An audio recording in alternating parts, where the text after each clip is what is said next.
Welcome to a new edition of City Talk, where we try to figure out what on earth these people do all day. And by these people, I mean the human beings who work for the taxpayers of the city of Pittsburgh. Say hello to the head of the whole shebang when it comes to the 311 non-emergency services operation, the lovely and talented Wendy Urbanic. Wendy, welcome to the program. Well, thanks, John. I'm glad to be here. I was just thinking before we started talking that I've worked at 7 television stations, a Walgreens bar and grill, a pizzeria, a sewage plant, probably a couple of other places I'm forgetting. And I have never run across any colleague or coworker with as consistently a positive, happy attitude as Wendy Urbanic. How do you maintain the positive attitude? I just love what I do. I love being around people. So COVID must have been a little bit hard because you used to be around people all the time, and now a lot of people are working from home. My team is still working from home, and I miss seeing them. I miss that daily interaction. But for the time being, I feel like it's the safest place for them to be. Good for you and good for them. So they're actually able to perform at home just as well as if they were next to you. Absolutely. But I'm bearing the lead, as they say in journalism. 311. I think I'm familiar with it, but for the folks that don't know, what all kinds of calls do you take? We have over 200 different service request types. We try to be the customer service center for the entire city. So most of what we get is probably public works related. We get some police non-emergency things, and permits, licenses, and inspections are also another of our big customers. So you have to be really versatile just to be a 311 operator. I mean, you have to know a lot about a lot of stuff, or at least a little. Absolutely. I feel like my 311 teammates are excellent candidates for other city positions because they have such a well-rounded perspective on everything that happens within the city. And then somehow, or sometimes they're sort of roped into being amateur therapists if somebody's just upset about something. Oh, yes. Calming and controlling the conversation is a lot of what they have on their plates. So was that one of the things you teach them when they first start working there? Well, actually, we have an excellent trainer. Her name is Naomi Johnson, and she does most of the training. But yes, she teaches a lot of de-escalation and excellent customer service skills. How about that? So you've got an anniversary with this 311 outfit, do you not? We do, yeah. We're coming up on 15 years. 15 years. Do a lot of other cities do this? Were we a pioneer, or did we just copy somebody else who figured it out before we did, or do you even know? Baltimore actually started us off, I think back in 1999, and they originally did it as a pilot program to try to take some of the burden off of the police 911 system. And it was very successful. So it's expanded to a lot of different cities and municipalities now. We were pretty close to the beginning, I think. How about that? And how many of those years have you been, of those 15, have you been with 311? Oh, I was here from the beginning. Wow. So did you know what you were getting into? Not a clue. I had a general idea. I knew it would involve a lot of customer service and a lot of time on the telephones, both of which I was very excited about. Now, have you had previous jobs which even remotely resemble this, at least in terms of customer service? Yes, as a matter of fact, I started with the city in 1999, and my previous role was to work with CareerLink and help folks who were job searching, try to find jobs, help them with their resumes, and do online computer searches. And back then, computers weren't as popular, so a lot of people didn't have those basic skills even. And were you with human resources at the time? Yes. Okay. Tell us your background. Where are you from originally? I'm actually from Ohio. I usually don't admit that, but that's where I was born and raised, and I came to Pittsburgh to go to school, and I just fell in love and have been here ever since. I'm sorry, do you not miss your home state of Ohio at all, it sounds like? Not a lot. I miss the people, and I get to go back and visit the people, but most of them have moved to different places too. So. All right. And where did you go to school when you came here to go to school? Duquesne University. Awesome. And what was your major? It was actually English pre-law. I'm pretty far away from that. There's nothing wrong with that, because as you say, you really like what you do. Do you remember a point in time when you thought, you know what, English pre-law, not so much anymore? No, it was more like so much for school. I'm going to start a family. Ah, and that you started a family with that crazy guy you're married to, Bill Urbanic. I did. He too works in city government. I mean, I know what he does, but I'll ask you just so folks at home know, what does he do? He is actually the budget director for the city of Pittsburgh So both for of you have, city council. yes, Sorry. both of you have immense responsibilities. That's okay. Yes. Those are big jobs. Now, when you go home, are you able to turn it off, or do you talk about work all the time, or how's that work? No, I mean, we have a lot of mutual interests because of our jobs, but we try not to talk about it. And there are nights when I positively am not allowed to turn on the city cable channel. My Oh, husband has just had enough for the day. so you're the one who watches the city cable channel. I love the city cable channel. I'm not, you're the first person I've ever met who says that. Okay. I mean, no, there's nothing wrong with that. That's awesome. I mean, some people Yeah. like to fan, some people are into government and they like to watch. I have a lot of senior citizen friends who claim they are big fans. Okay. So, well, what is your, now I'm just curious, since I've never met anybody else. Do you like the city council meetings the most, or I know we have several individual programs that are going on, or is it just anything? Mostly seeing my colleagues highlighted. One of my goals, and it's going to be very difficult, is to meet every city employee.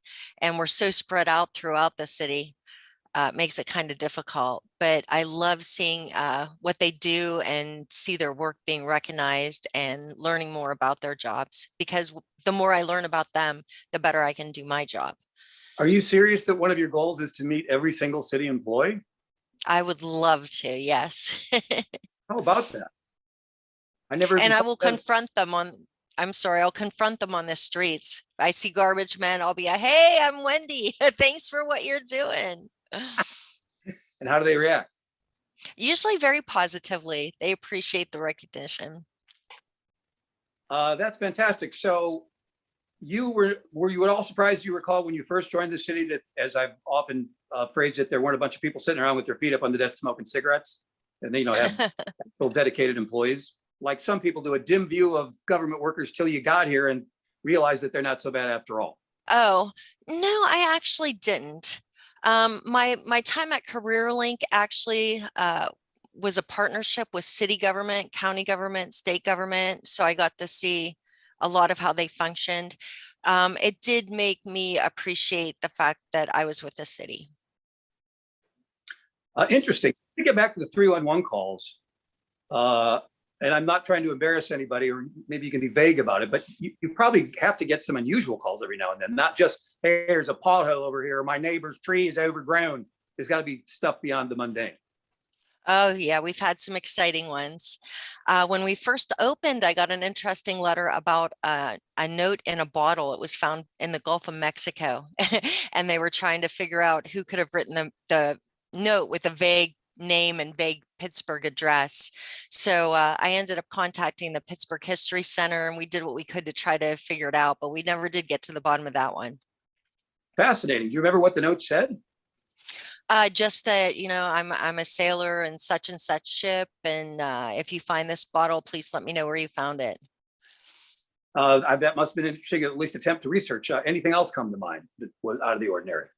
No, some helicopter calls, anytime there's a lot of activity up in the air, people want to know what's going on. We don't always immediately have that information, but we do our best to get it as quickly as possible. You mean you don't know what's going on with the helicopter up here? You're supposed to get questions? I'm just. We do our best to find out. Have you gotten your feet wet in recent years? Because I know you're managing the people now as opposed to taking the calls directly. But surely you've taken calls yourself over the years at times. Oh, absolutely. When we started out, we did not have we only had 3 operators when we first began. So I was on the phone a lot. And also at that time, email was relatively new still.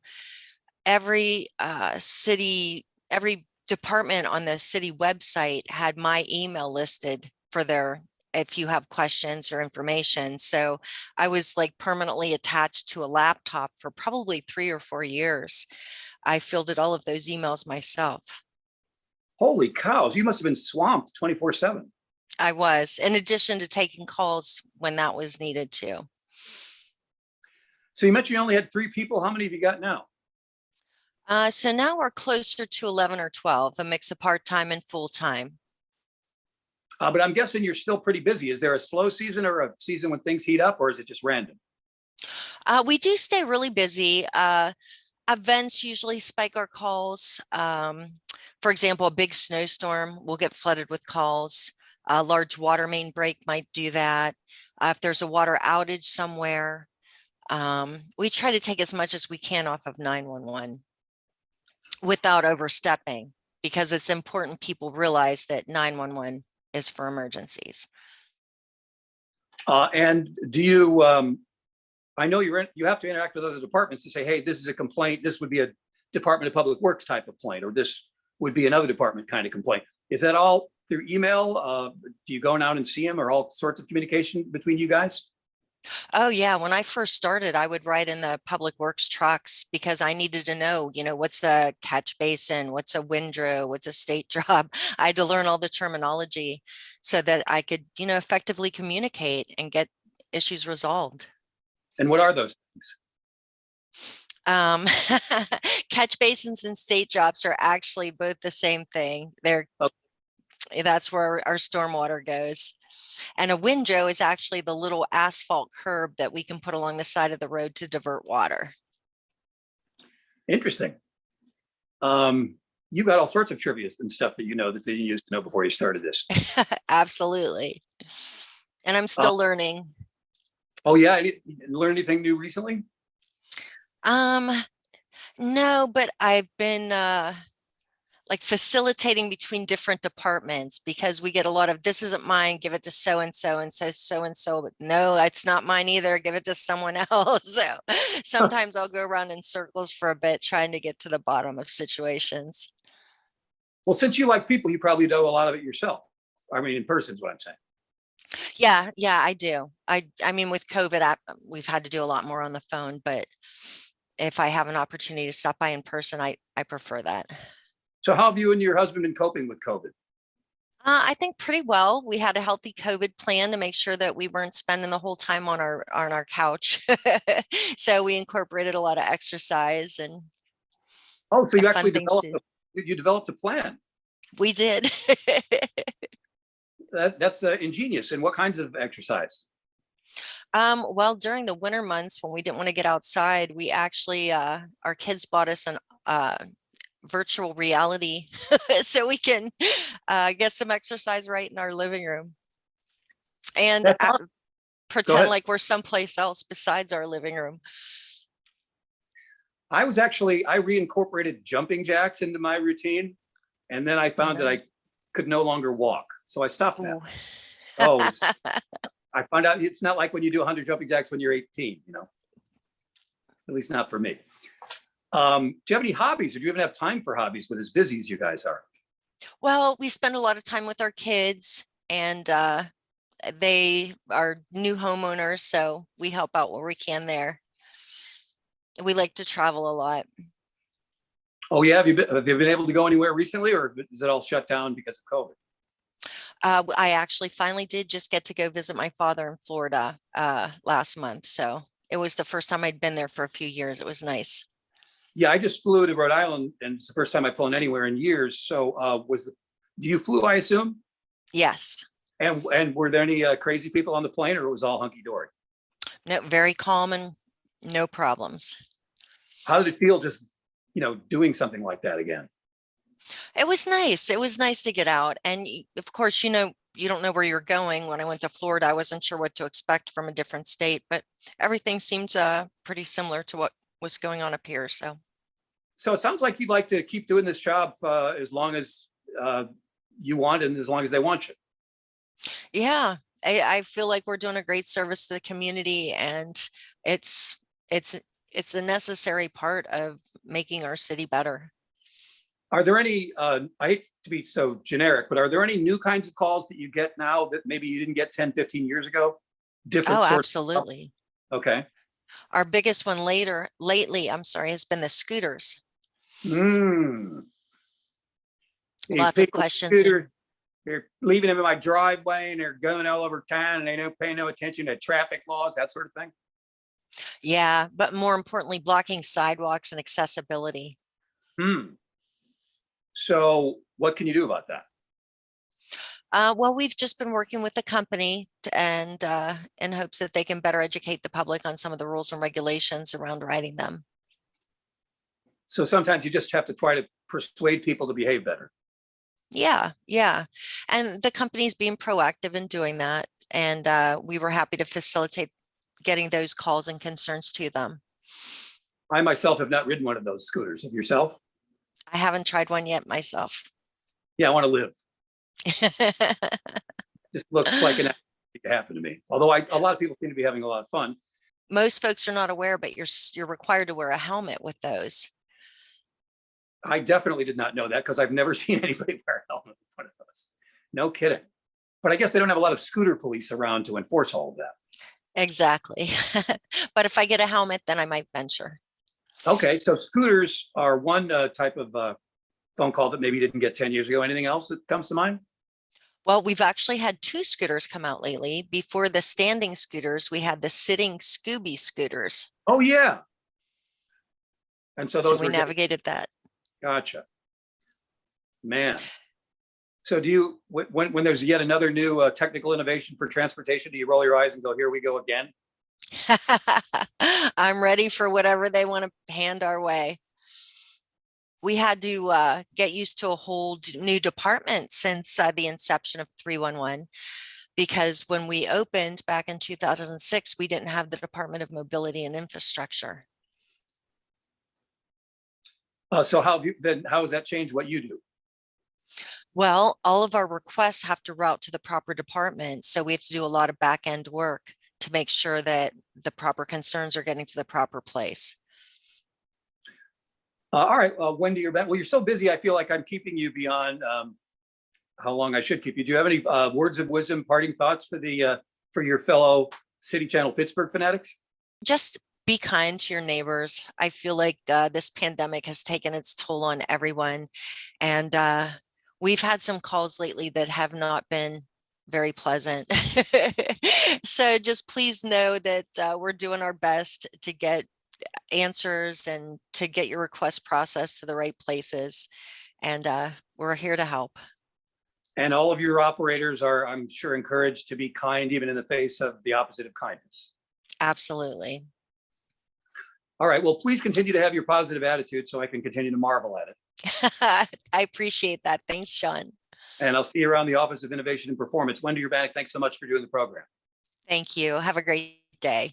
You too. That's it for this edition of City Talk. We will see you next time.